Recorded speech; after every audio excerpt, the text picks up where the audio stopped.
अधूरी मोहब्बत की दहशत, एक हॉरर रोमांस सस्पेंस कहानी। अगर कोई मरने के बाद भी किसी से बेइंतहा प्यार करे तो क्या वो वापस आ सकता है?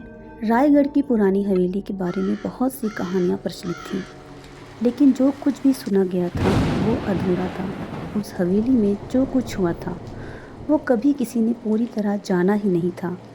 आधी रात को जब पूरी दुनिया सो रही थी, एक नौजवान लेखक आरव अपनी कार से हवेली की ओर बढ़ रहा था। बारिश हो रही थी, आसमान में ज़ोर ज़ोर से बिजली कड़क रही थी, जो हवेली की छाया को और भी ज़्यादा भयानक बना रही थी। जैसे ही आरव हवेली के गेट पर पहुंचा, एक बूढ़ा आदमी जिसका नाम रघु काका था, उसने आरव को रोकने की कोशिश की। आरव को आवाज़ दी और बोला, मत जाओ बाबूजी, वहाँ मौत है। लेकिन आरव ने उसकी बातों को अनसुना कर दिया। जैसे ही वो हवेली के अंदर दाखिल हुआ, उसे ठंडी हवा का झोंका महसूस हुआ और फिर एक धीमी आवाज़ आई, क्यों आए हो यहाँ? जब आरव ने पीछे मुड़कर देखा तो वहाँ एक लड़की सफ़ेद ड्रेस में खड़ी थी। उसकी नीली आंखें किसी अनसुलझे राज से भरी हुई थी। तो क्या था इस लड़की का राज? आखिर ये लड़की कौन थी और आरव कौन था? क्यों वो उस हवेली के राज को जानना चाहता था? जानेंगे आज की अपनी इस हॉरर कहानी में। अगर कहानी आपको दिलचस्प लग रही हो तो चैनल को सब्सक्राइब करें ताकि इसी तरह की हॉरर स्टोरीज आपको सुनने को मिलती रहे।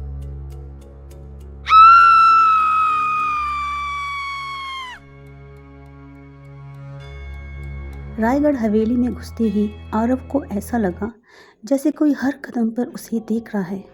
हवेली के अंदर की हवा सीलन भरी और अजीब सी ठंडी थी। वहाँ की पुरानी तस्वीरों में किसी लड़की की धुंधली परछाई थी जो हल्के से मुस्कुरा रही थी। रात गहरी होती जा रही थी। आरव को हवेली के एक कमरे में सिया मिली। वो नाजुक लेकिन रहस्यमयी थी। उसकी मुस्कुराहट में अजीब सा डर था। जब आरव ने पूछा कि वो कौन है तो सिया ने सिर्फ इतना कहा, मैं यहाँ बहुत सालों से हूँ, किसी का इंतज़ार कर रही हूँ। लेकिन जब आरव ने उसके हाथ पकड़ने की कोशिश की तो उसका हाथ आर पार हो गया। आरव अब समझ चुका था कि सिया इंसान नहीं, एक आत्मा है। लेकिन उससे डर नहीं लग रहा था, बल्कि वो उसकी तरफ खिंचता चला जा रहा था। रात को हवेली की गलियों में अजीब अजीब फुसफुसाहटें गूंजने लगी। हवेली के शीशे में कुछ साया झलका, लेकिन जब आरव पास जाता तो कुछ नहीं दिखता। एक रात जब आरव हवेली की पुरानी फाइल्स पढ़ रहा था तो उसे एक डायरी मिली जिसमें लिखा था, मैंने उसे प्यार किया लेकिन वो मेरी नहीं थी। अब मैं उसे किसी और का भी नहीं होने दूंगा। किसका लिखा था ये? क्या यह किसी पुराने प्रेम त्रिकोण की कहानी थी? आरव ये डायरी पढ़कर एक गहरी सोच में चला गया। तभी आरव को रघु काका का ख्याल आया और आरव समझ चुका था कि रघु काका ही हैं जो इस हवेली के राज को आरव को बता सकते हैं। बस फिर आरव ने रघु काका से बात करने की कोशिश की। फिर आरव ने रघु काका से इस हवेली का राज पूछने की कोशिश की। आरव के पूछने पर रघु काका ने आरव को सब कुछ सच सच बताया। साहब, उस हवेली में एक नहीं बल्कि दो आत्माएं हैं, एक सिया और दूसरी माया। माया कौन थी? आरव ने घबराते हुए पूछा। रघु काका बोले, माया और सिया दोनों सगी बहनें थीं, लेकिन दोनों एक ही आदमी से प्यार करती थी। जब सिया ने अपने प्रेमी को चुना तो माया ने जलन में उसे मार दिया, लेकिन मरने से पहले सिया ने माया को श्राप दे दिया कि वो कभी भी मुक्त नहीं होगी।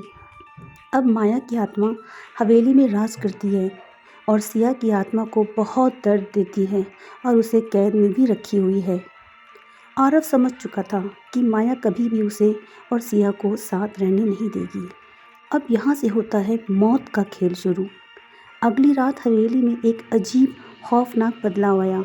आईने से खून टपकने लगा, दीवारों पर अजीब खरोंचें उभर आईं, दरवाजे अपने आप बंद होने लगे और हवेली में गूंजने लगी एक डरावनी हंसी। तू सिया से प्यार करता है तो पहले मौत से मिल। माया की आत्मा अब आरव को मारना चाहती थी, लेकिन आरव ने हार नहीं मानी। उसने एक पुरानी किताब में एक मंत्र पढ़ा जिसमें आत्मा को मुक्त किया जा सकता था। अब ये आरव पर था कि वो सिया को हमेशा के लिए इस दर्द से बचा सकता था या फिर। आरव ने हवेली में मंदिर में जाकर अनुष्ठान शुरू किया। सिया की आत्मा चिल्लाने लगी, आरव, माया आ रही है, भाग जाओ। लेकिन आरव नहीं हटा। अचानक माया की आत्मा एक भयानक काली छाया में बदल गई और आरव पर झपट पड़ी। सिया ने अपनी पूरी ताकत लगाकर माया को रोकने की कोशिश की। नहीं माया, अब तेरा अंत समय आ चुका है। एक आखिरी जोरदार चीख और माया राख बन गई। हवेली में अंधेरा छा गया और तभी सिया की आत्मा मुस्कुराते हुए आरव की तरफ देखती है। अब मैं मुक्त हूँ, लेकिन मैं तुम्हें हमेशा याद रखूँगी। और फिर सिया धीरे धीरे हवा में खुलकर गायब हो गई। लेकिन क्या सच में? आरव जो कि एक राइटर था, उसने इस पूरी कहानी पर एक बेस्ट सेलर नॉवेल लिखी। लेकिन एक रात जब वो अपने कमरे में बैठा था तो उसे आईने में हल्की सी परछाई दिखी जिसमें सिया मुस्कुरा रही थी। मैंने तुमसे कहा था, मैं तुम्हें हमेशा याद रखूँगी। आरव ने जो नॉवेल लिखी थी वो छप चुकी थी। अगले दिन आरव की नॉवेल का एक बहुत बड़ा इवेंट था। आरव उस इवेंट में जाता है, लेकिन उसे अचानक वहाँ पर सिया जैसी एक लड़की दिखती है जो हूबहू सिया जैसी थी। अब आरव उसे देखकर चौंक जाता है। क्या ये सिया है?